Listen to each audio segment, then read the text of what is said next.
Every year at Christmas, kids all over the world wait for a gift from a white-bearded old man. And that old man only has this one night a year to get everything done. The story starts on a Christmas Eve many years ago. Little Jack snuck his uncle's keys and led his cousins to open the closet, where they found a ton of presents. He did it to prove one thing, that Santa Claus wasn't real. His uncle was frustrated with his orphaned nephew, but patiently explained those gifts weren't for them, and that Jack's actions would only land him on Santa's naughty list. Jack didn't buy it. Santa was just something adults made up to control kids. There was no scientific way someone could fly a reindeer sleigh around the world in one night without being seen, no matter how you looked at the energy or speed. He ate all the snacks left for Santa and the reindeer and said Santa didn't need to bother coming that night. 30 years later, Jack was no longer that kid. But the pickpocket habits he'd picked up as a child had only gotten sharper. After hanging up on a debt collector, he showed up at the Oceanic Geological Administration. He swiped a key card from a gym bag, started a small fire with coffee and newspapers, grabbed the card in the chaos, and let a dog loose to block the security team from putting out the fire. Smooth as silk, all in one motion. Only a baby saw the whole thing, but the baby couldn't talk. Jack used the key card to slip into the building, planted a hacking device on the main line, and got out. Of course, he didn't forget to swipe the baby's lollipop on his way out. The mall was packed before Christmas, everyone buying gifts. In the main hall, Santa was in line listening to kids' wish lists, and Callum, the head of security, was watching everything around him.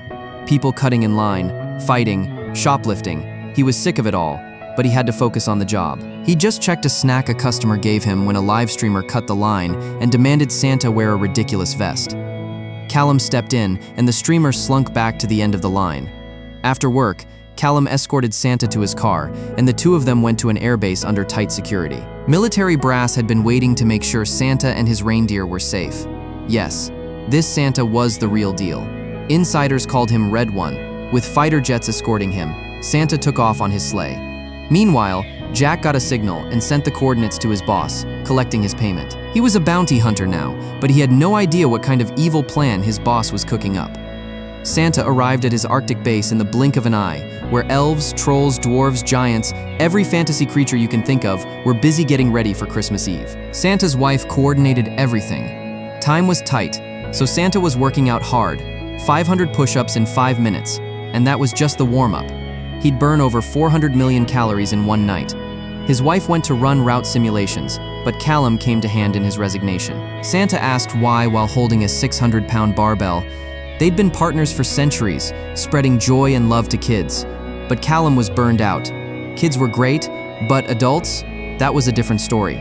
The number of adults on the naughty list far outweighed the nice ones. He couldn't just ignore all the bad behavior he saw every day. When disappointment piled up high enough, all he wanted was out.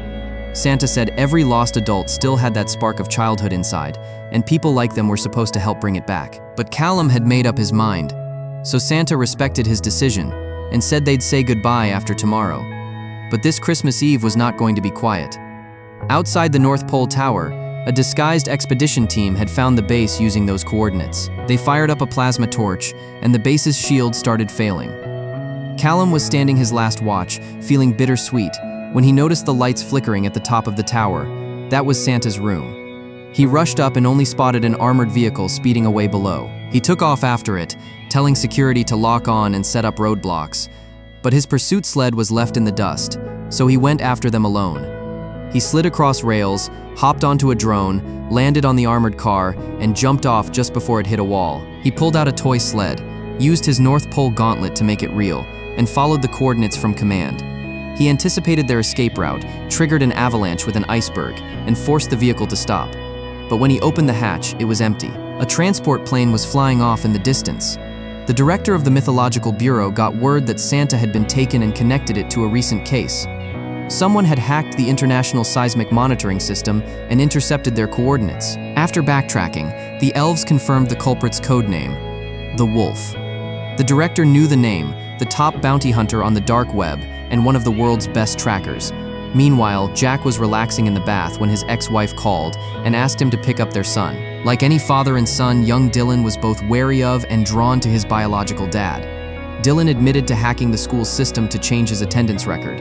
and Jack surprisingly showed him how to get away with it. Dylan casually mentioned his band's show that night, and Jack acted just as casual in return. With Christmas around the corner, every greeting became Merry Christmas, but Jack wasn't going to have a merry day. He sensed something off as soon as he got home, made the first move, and burst inside, only to find armed operatives everywhere.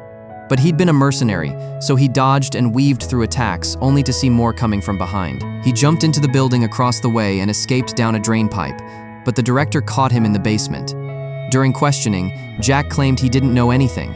He'd just been paid to locate a polar weapons testing facility. The golden rule in his line of work was keeping your mouth shut. He didn't even know who his boss was.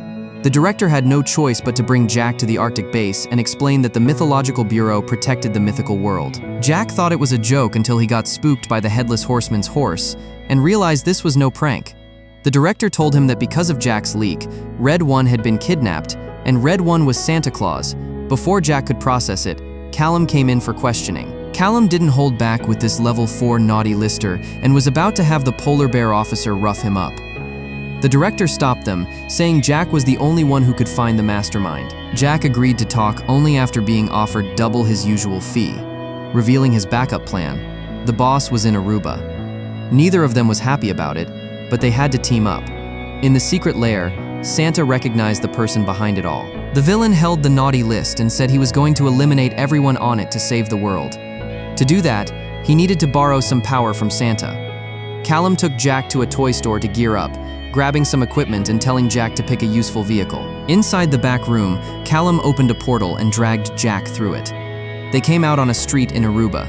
Every toy store was part of the North Pole's delivery network. Before Jack could get his bearings, Callum showed him something even crazier, though Jack's flashy sports car was anything but practical.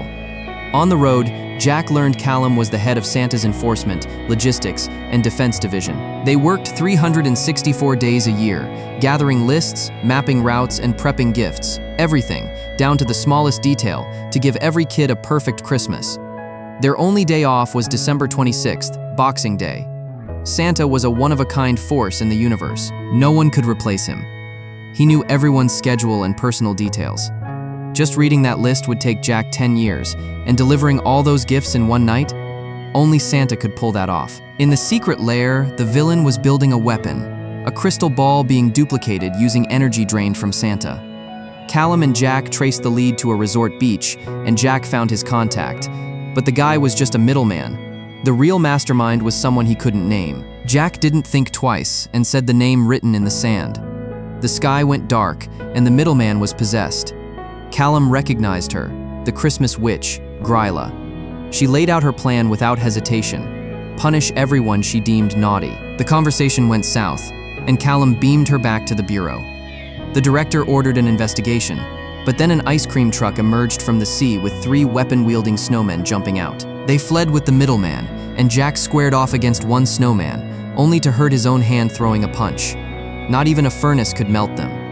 Callum shattered one, but it reformed, and he got pinned down. In the struggle, he accidentally pulled off the snowman's carrot nose, and the magic broke. Jack blew another one up with a gas stove, but the third snowman froze the middleman solid. Just as the snowman raised a blade, Callum yanked off its nose and saved Jack. The bureau cleaned up, and the director dug up Gryla's file, a 900-year-old ogre with 13 shape-shifting sons. Tracking them was nearly impossible. Callum took Jack's advice and tracked unauthorized spellcasting, which led them to Germany. That was the turf of Santa's brother, the Winter and Darkness King, Krampus. The Bureau had no jurisdiction there. Time was short, so the director had 2 plans. Send Callum in while notifying world leaders to prepare for a Christmas without Santa. They went back to the toy store, and Jack asked for a Wonder Woman figure. Callum said that wasn't going to work. On the streets of Germany, Callum pulled out the pickup truck they'd grabbed from the store, and they drove off. On the way, Callum mentioned Dylan, a good kid. Jack thought the best thing he could do was stay away from his ex-wife and son so Dylan wouldn't be disappointed. But they both knew that wasn't really true. Callum told the story of the 2 brothers. They used to be partners, serving all the good kids. But as Krampus found more and more bad kids, he started making his own naughty list and punishing them. Santa was furious, and the brothers went their separate ways. Krampus teamed up with the witch to punish bad kids, but that partnership eventually fell apart too. Actions spoke louder than words, so they moved in. Callum told Jack not to touch anything. This place wasn't meant for humans. But Callum clearly didn't look human himself. He used his gauntlet to open a heavy door and stepped through a portal to Krampus's castle, using a squeaky chicken toy to distract the hellhounds. Jack was tempted by a chest of gold coins. The sleigh battle wagon roared, and Cyclops and Lizard Guards arrived, finding the gold on Jack. They were thrown in the dungeon. Jack said he was buried in debt and had no choice, but Callum disagreed. He said Santa once said every choice is a decision, not to make you more likable, but to define whether you're good or bad. It was Jack's choices that landed him on the naughty list, and it was billions of Jacks that made Callum want to quit a job he'd held for 542 years. Guards took them to the banquet hall, where a slap fighting contest was underway. Krampus had never lost. He recognized Callum and said his brother wasn't there. He'd punished countless bad kids over the centuries, but they hadn't gotten better. Now he just wanted to have fun. Grilla had come by earlier to reclaim the magic snow globe she'd given him, a prison meant to trap naughty people. Callum wanted to leave to find clues, but Krampus wouldn't let him. Jack could go deliver a message, but Callum had to stay forever. Jack didn't give up. He challenged Krampus to a slap fight. If they lost, both stayed. If they won, they'd be freed. Callum, of course, would be the one fighting. Callum slapped with all his might, but it did nothing to the demigod. Krampus pulled his punch, but it still sent Callum reeling. Callum wanted to back out, but Jack told him to trust him. When Callum swung, Jack strapped on and activated the gauntlet at full power, sending Krampus flying. Callum activated 2 iron golems and used them to cover their escape through the portal. Whoever was inside couldn't follow them out, so they could finally catch their breath. Callum was genuinely moved that Jack hadn't abandoned him and apologized for what he said earlier. Now they had a Christmas to save.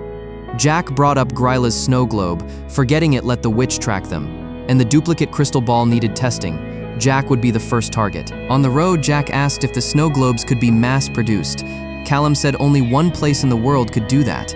Their conversation was cut short by a piano that appeared out of nowhere in the middle of the road, playing itself with a gift box on top labeled Jack. Jack opened it and found the snow globe inside. Before he could recover, Dylan called and asked why his dad couldn't even make it to his show and was trying to fob him off with a dumb snow globe.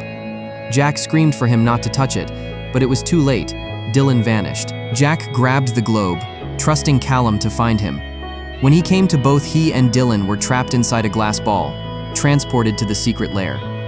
Gryla was thrilled with the test and began mass production, planning to send gifts to every bad kid in the world. She reached out to the director, who at the same time saw 2 snow globes appear. There was only one place that could mass produce enchanted items, the North Pole Tower. It turned out the armored vehicle and the plane were decoys. Santa had never left the base. Callum called Mrs. Claus. She was baking macarons, waiting for her husband to come back. Callum knew right then, Santa hated macarons, so that had to be one of Gryla's sons in disguise. At the secret lair, Jack explained everything to Dylan. Outside, Callum and the director took down the shape-shifting guards and used Jack's tracker to locate them in an abandoned underground workshop. Dylan started owning up to his bad behavior, but Jack said it was all his fault. He regretted everything he'd done and promised to be a better father. Every choice is a chance. Right now, all I want is for you to give me that chance. The moment they made peace, the snow globe shattered. They tried to escape and ran into Callum. Callum asked Jack one test question. What was the toy he wanted to activate most? When Jack said Wonder Woman, Callum relaxed. As they fled, Dylan noticed everyone in the base had been replaced. With no time to waste, they rushed to stop Gryla from launching the sleigh. The reindeer weren't cooperating, but Gryla whipped them into moving. Guards clashed with Gryla's sons as Callum and Jack chased after them, managing to climb onto the sleigh. But they were no match for Gryla. She tossed them off like toys. Just as the sleigh was about to take off, Jack kicked the locking pin free at the last second. Gryla tumbled off the runway. The reindeer scattered, and Santa was still unconscious. Gryla revealed her true form and advanced on them. Callum told Jack to run. Jack said no. He'd die trying to save Santa. Krampus showed up to help and, seeing how Jack had changed, decided to give bad kids another chance. But even he was no match for the witch. Just as she was about to finish them, Santa woke up. He looked at his former lieutenant and said one thing. The reindeer came thundering back from the sky, ramming the witch into a trailer full of snow globes. The magic activated, and Gryla finally tasted the consequences of her own scheme. Krampus awkwardly stepped up. All the unspoken words of centuries turned into a single Merry Christmas. The sleigh and gifts were ready, and Santa was geared up. He was 6 minutes behind schedule. But Mrs. Claus had already run simulations for that exact scenario. Before takeoff, Jack and Dylan were invited aboard, witnessing the miracle firsthand. With the Bureau's support and the elves' coordination, Santa shrank and grew, slipping through chimneys across the globe, delivering gifts to every family. He made sure to fuel up along the way, of course. Christmas morning, kids everywhere got the presents they'd been hoping for. Jack and Dylan didn't have wrapped gifts, but the night they just spent together was the best present they could ask for. Callum looked at the father and son, their faces full of joy, and saw little Jack in his eyes. He finally understood his duty. From now on, he'd carry out that mission forever. The whole world received Santa's blessing. We all believed in Santa as kids, and we all grew up knowing he wasn't real. When did we become boring adults?